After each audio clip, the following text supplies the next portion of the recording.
You know, it probably says something that I feel the battles around here for the most part have gotten dull. And this one doesn't look like it's gonna be any more interesting since we're dealing with a Magikarp again. The most challenging part of the game was the absolute beginning when we had the fewest resources and at best had a lot of temporary members on the team. But now we're so overpowered compared to the average trainers that it's just plain not fair for us to fight against them. Granted, a lot of other role players would start to feel pretty familiar by the time you get this many hours into the game, but still.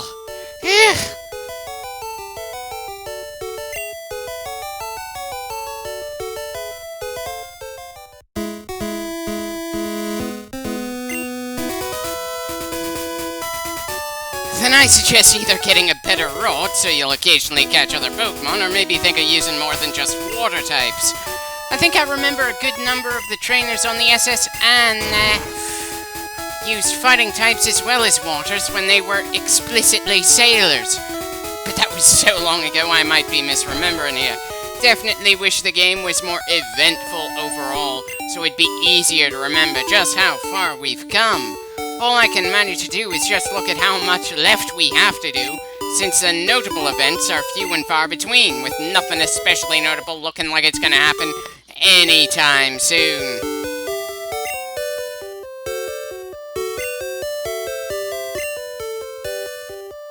I'm afraid the biggest one isn't available to be caught yet. Great. Now I'm trying to remember when Wailmer was introduced into the series.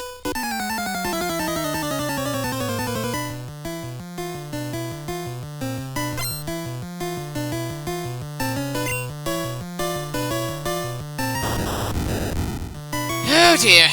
If that's a level we can expect from guys with 2 Pokemon around here, then we definitely are fighting below our weight class. Still, I suppose that Voltorb didn't get taken out in a single hit. That's gotta be worth something.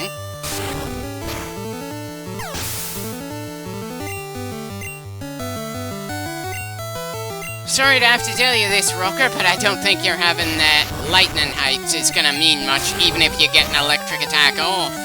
You are just so obscenely outgunned that even your speedy balls don't have a chance against Neo here. Still, nice job managing to take down 20 of Neo's health. Yeah, bloody hell. Just how many more trainers between here and Lavender Town?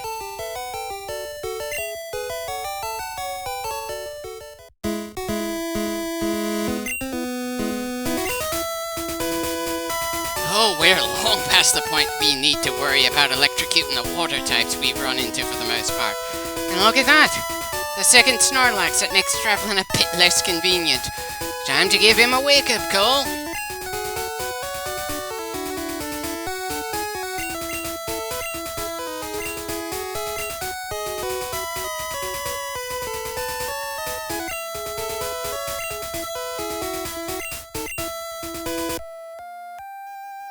Still not sure why a soothing tune like that somehow wakes Pokemon up. Sounds more like a lullaby to me. Though I suppose it's a different sound than the usual nature stuff that Snorlax would be used to hearing out here. Suppose that's something.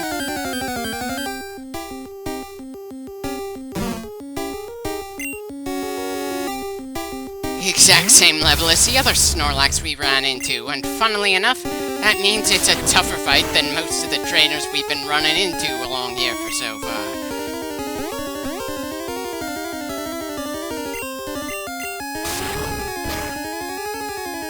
Sorry, Snorlax, but you're gonna have to sleep that fresh headache off somewhere else. People are supposed to use this road to travel from point to point, after all. So much simpler to just knock them out than try to capture them, I've got to say.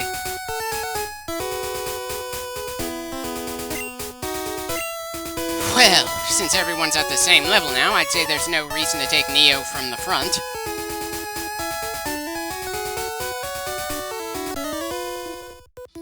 Well then, what's your actual profession?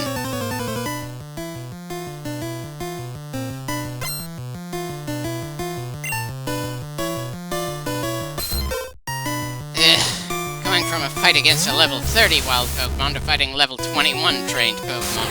Whoever claimed that trained Pokemon are on average stronger than wild ones hasn't seen most of the trainers we've come across recently.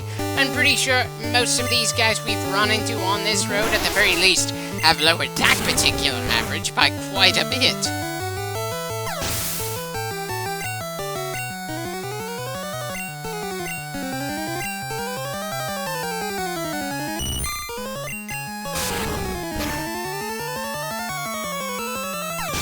"59 wins for Neo and climbing."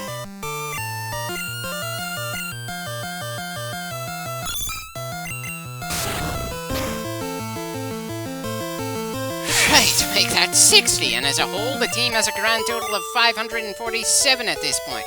And oh, how I wish there was something that made things feel more difficult for us here. Sure, technically speaking, I know we need to do a decent amount more level-ups before we get to the 7th and 8th gym, but it's hard not to feel over-leveled right here and now.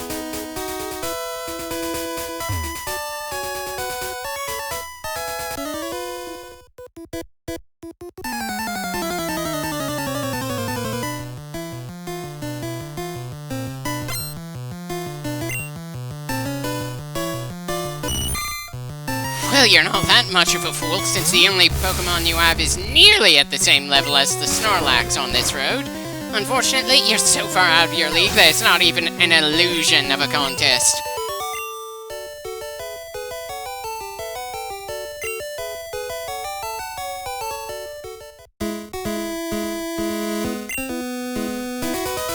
Then keep fishing, my friend, and keep your spirits up.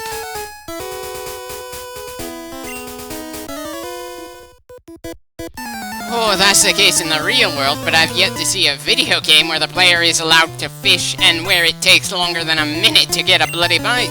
Hell, we don't even need to put any bait on a fishing line in this game if we try to fish. The only thing that determines what comes for a bite is what kind of rod we use of the 3 key items available to find in this game. I actually kind of find it funny that I always seem to pick up at least 2 of the fishing rods, even if I never actually try fishing in this game, but always seem to forget where the Flash HM is, even though it would make traveling through Dark Cave easier. Granted, that's the only place in the entire game where you need the Flash HM, and we managed to stumble our way out without one eventually. Not that I know just how much faster we might have been if we had the Flash, considering how frequently wild Pokemon would attack us in there on top of all the trainers. Is it wrong that I missed the frustration I had at that stage of the game? It felt like we were being tested at that point. Well, at this point, it feels like we're just cleaning up for the most part.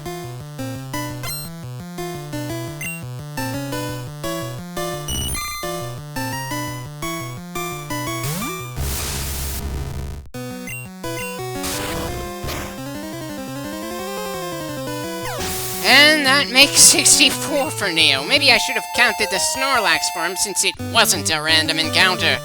Certainly was tougher than these bastards. Well, there's little chance that Phyllis will be able to keep on going long enough to get a higher score than talking to Bori, but he certainly got the opportunity to overtake Kohaku at the very least.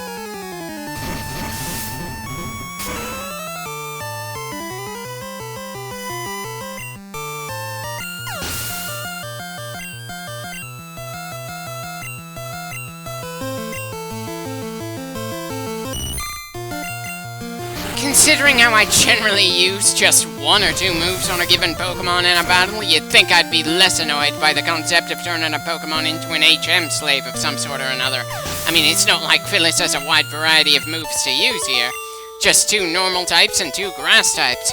And it's not like I kept Leech Seed or any of the other moves that would help in a battle that takes a while to complete. Partly because we've gotten to the point that we've practically forgotten what a slugging match is like in the Game Boy games.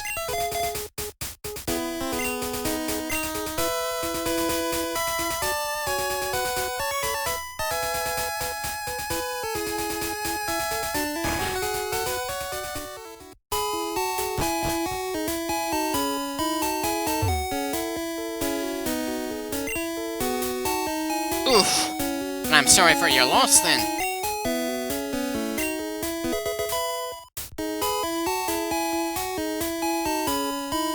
Well, That seems like a bit of a dark and possibly unintentional joke. The person who lost her Pokemon to unknown means gave us Swift, a move that in this generation is an absolutely guaranteed hit, whether they fly pretty high or dig underground. Yeah, death is probably just as certain as Swift hitting around here. And the only Pokemon in our team that can learn it is the one that's named after a hellhound that guards a land of the dead. I'm sorry, but that just feels too perfect to ignore. I doubt Garm is going to get all that much use out of Swift, since I don't think there are any trainers in Pokemon Red that have moves like Fly or Dig as far as I remember. Still, could be nice to have for the stadium parts of this LP. Not that we're gonna get into the next Pokemon Stadium fight until after we're done with Sabrina, which will be a while from now. And great. Now I'm making myself feel guilty that we've spent so much time leveling up before getting to Sabrina that arguably the toughest gym leader in this generation is just gonna be overwhelmed as we brute force our way through her. Nothing I can really do about that now, though. We've already committed to this and cleared out the road between Lavender and Fuchsia. Probably should have started fast-forwarding the moment we got back into Lavender Town.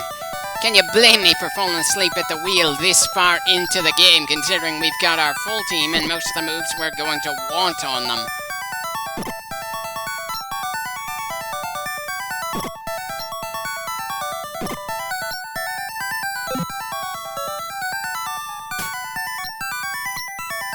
Right. Been going through this particular run of the game for longer than a full goddamn day.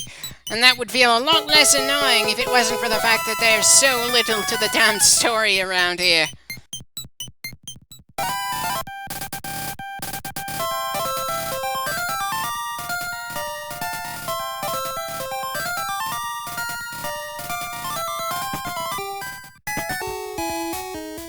Well, we finally made it to Saffron after taking the scenic route. Not that there was all that much to see on our way over here. Granted, we were in this town earlier in order to buy some things, get the Ice Beam and Tri-Attack TMs, get the Gate Guards a drink when I thought each individually needed one. Saffron is about as eventful as anything in this game gets for a given value of event.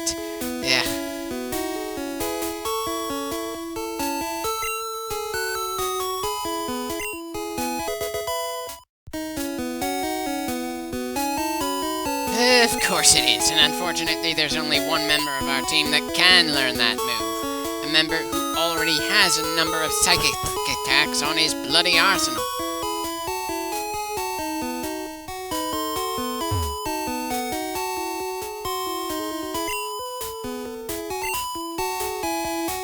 Well, they're certainly not even trying to be subtle about taking over a legitimate company. Not that there's anywhere near enough quality writing around here for them to be able to pull off subtle storytelling of any kind.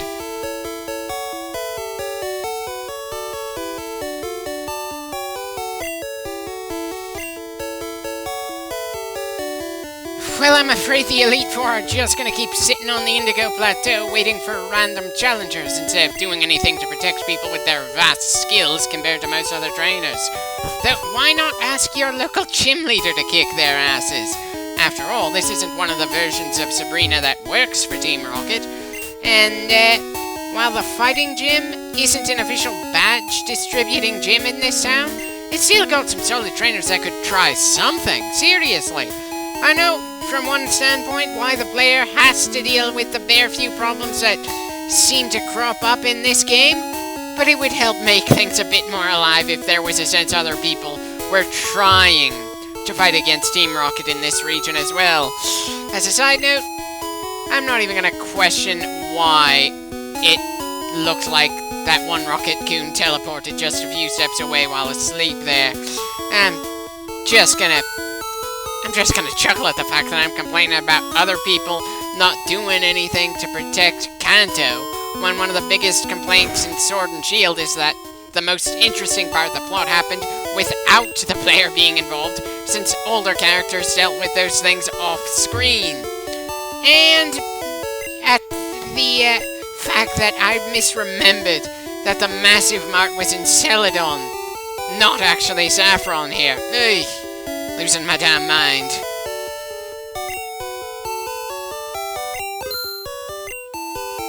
Well, we've certainly got quite a stockpile of money, probably because I spent so little of it around here. Granted, a good deal of that is my fault since I don't bother buying healing items, and after a certain point I stopped trying to capture Pokemon, so buying fresh balls just doesn't make much sense.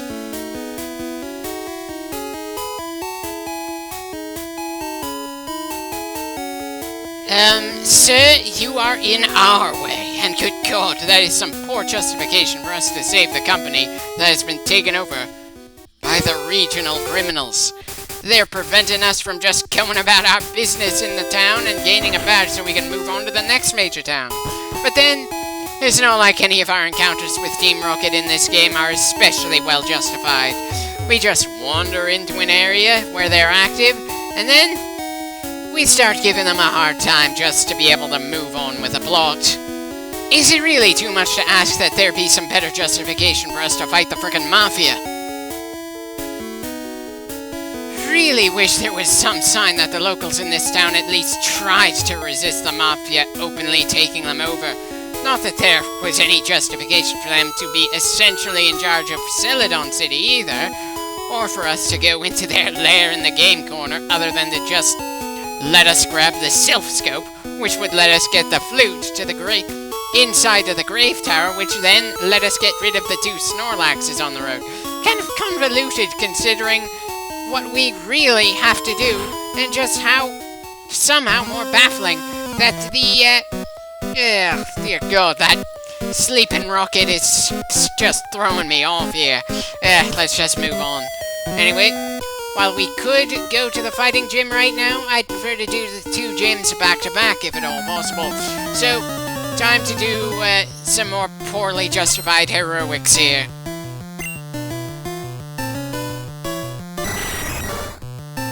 And of course, the Pokemon we run into in this taken over company building are no tougher than the trained Pokemon we were sweeping with ease back on the road. Still, kind of hoping that as we go higher, we'll eventually run into someone who's a worthy opponent for us. Maybe Giovanni himself will have better quality than all these bastards.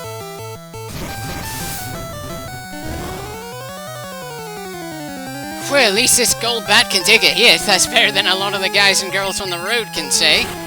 Doesn't change the fact that this Rocket Grunt is gonna be just another forgettable jobber that will provide a few more marks on the scorecard, though.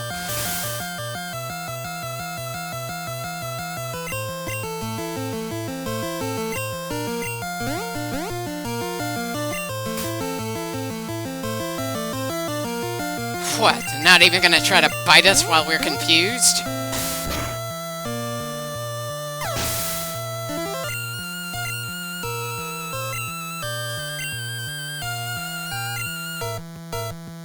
Maybe not a great idea to keep Phyllis out here when Razor Leaf doesn't hit as hard as it could against these mats. But I'm literally hoping this Rocket Grunt makes me regret that bit of hubris to help make things more interesting around here.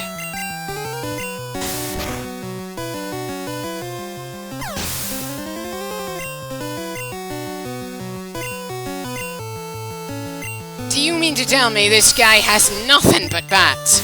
Come on, he got 5 slots for his team here, and Team Rocket is known for having more than just Zubats and Golbats.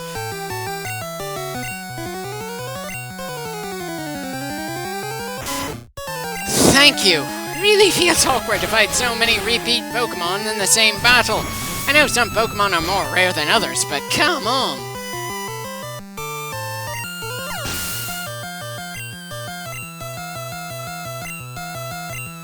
Really, 4 out of 5 on this team were bats. Very disappointing.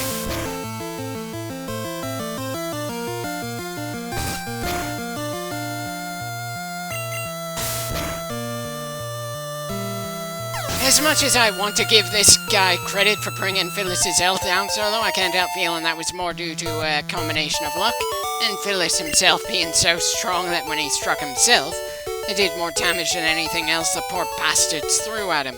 Anyway, That makes 91.5 wins for Phyllis right now, putting him firmly in second place for the moment, though Kohaku is going to get past that score, and probably within what's left of this clip at that.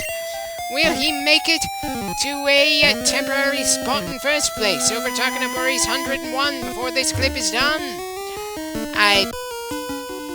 I'd be willing to put some money on that, actually, but I'd kind of like to be, Anyway, let's just see.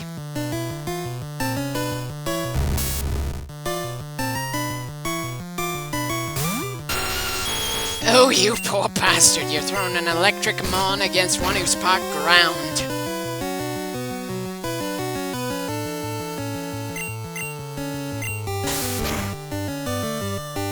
Yeah, as if things weren't already rather one-sided in our favor just due to the level difference.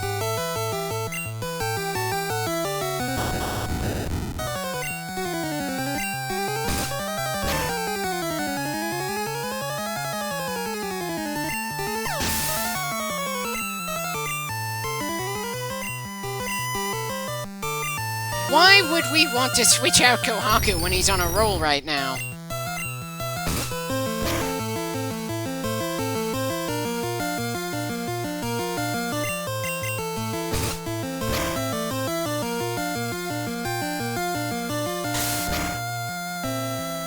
Well, at least he finally threw an attack that did some damage, even if it wasn't much.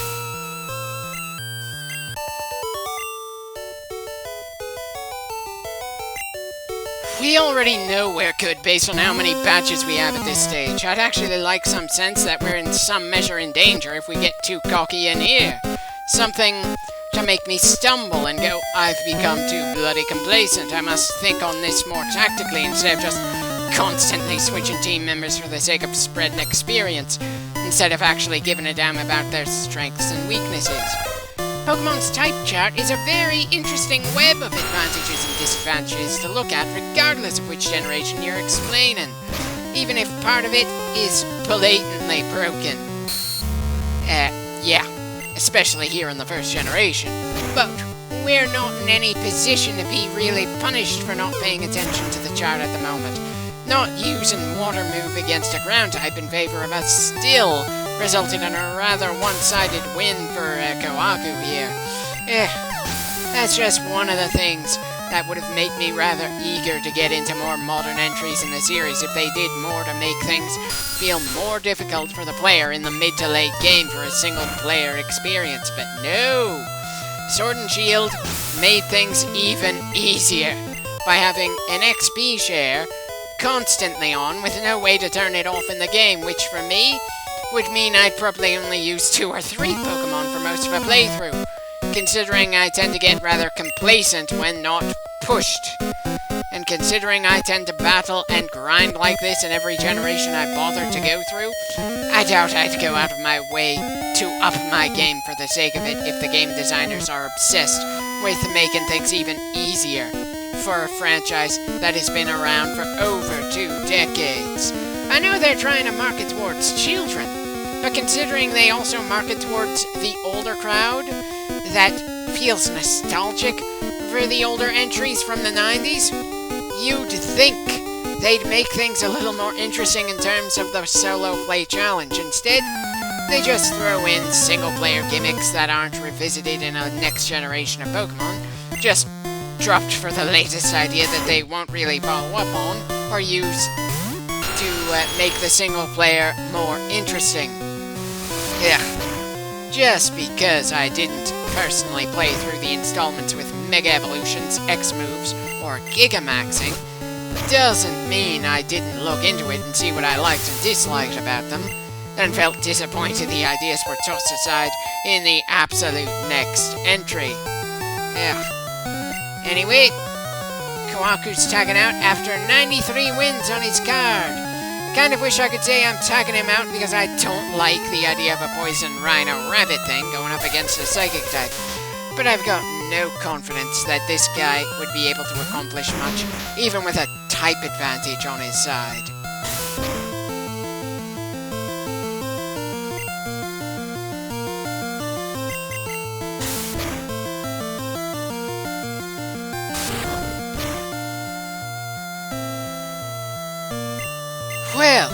certainly got luckier than I expected against Marbleback. And he promptly threw away that bit of luck by deciding that the Psychic should headbutt the rock instead of continuing to use psychic attacks.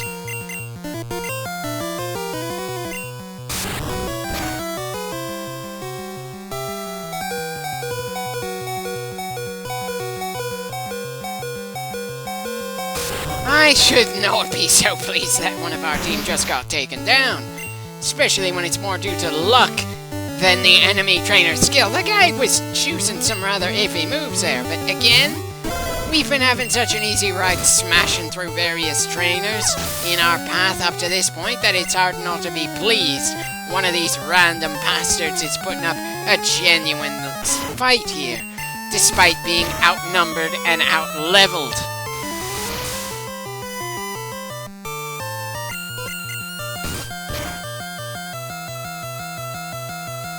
And he missed his chance to do any damage to Garm. Why do I keep expecting more from unnamed trainers in this game this far in?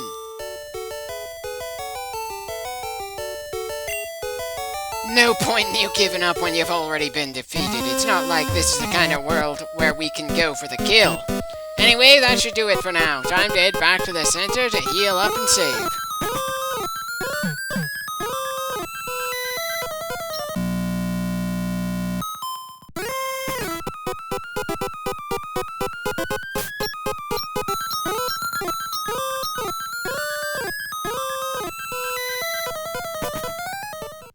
Kind of disappointed there wasn't anyone on the first floor, even just a random civilian tucked away and saying, "I'm not here."